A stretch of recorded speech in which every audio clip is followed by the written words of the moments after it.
దీని తదనంతరం నేటి సమాజంలో జరుగుతున్న చెడు ప్రభావాలు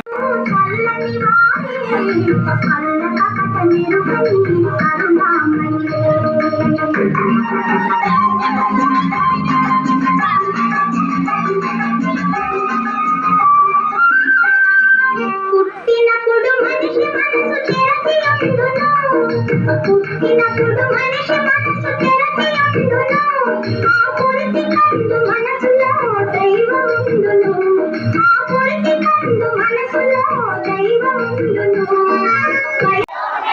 బడి వదిలితే ఇంటికి వెళ్ళండి, హోంవర్క్లు చేసుకోండి, మీకంటే పెద్దవాళ్ళు పిలిచారని సరదాగా ఎవరు తీయడం వల్ల ఆశయించి పిల్లలు పిలిచాను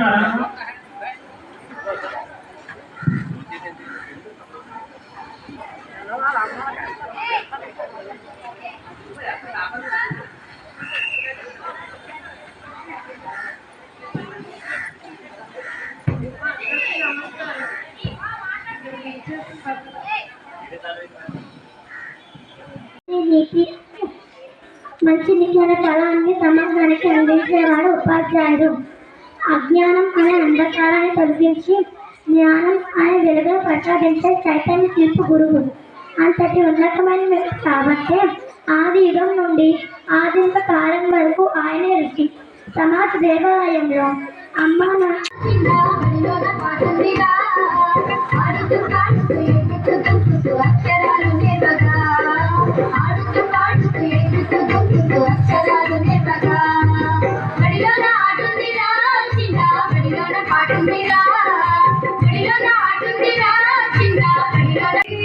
చుట్టూ పొలమాలి మిల మిల చూడవే చిన్నారి, పారే గోదారి గలగల నవ్వే నాదారి.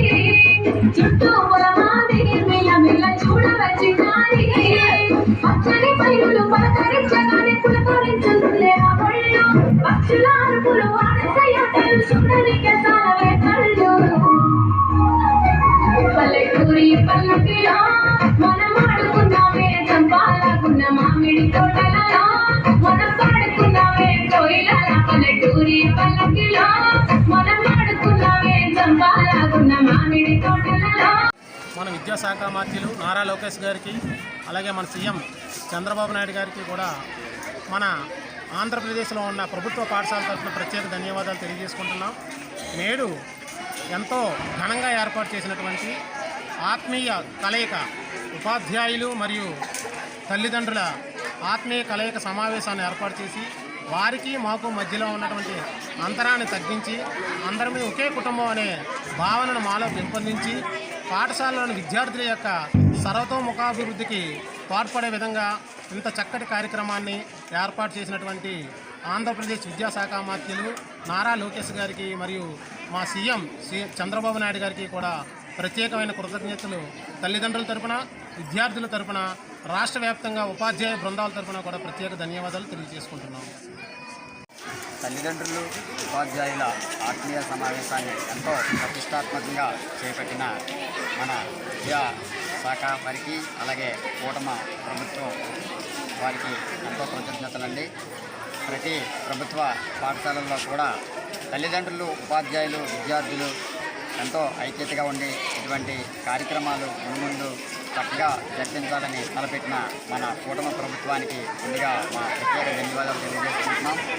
అలాగే ఇలాంటి కార్యక్రమాలు మరెన్నో జరపాలని, ప్రతి పాఠశాలలో కూడా ప్రైవేట్ పాఠశాలను నీటిగా ప్రభుత్వ పాఠశాలను తీర్చిదిద్ది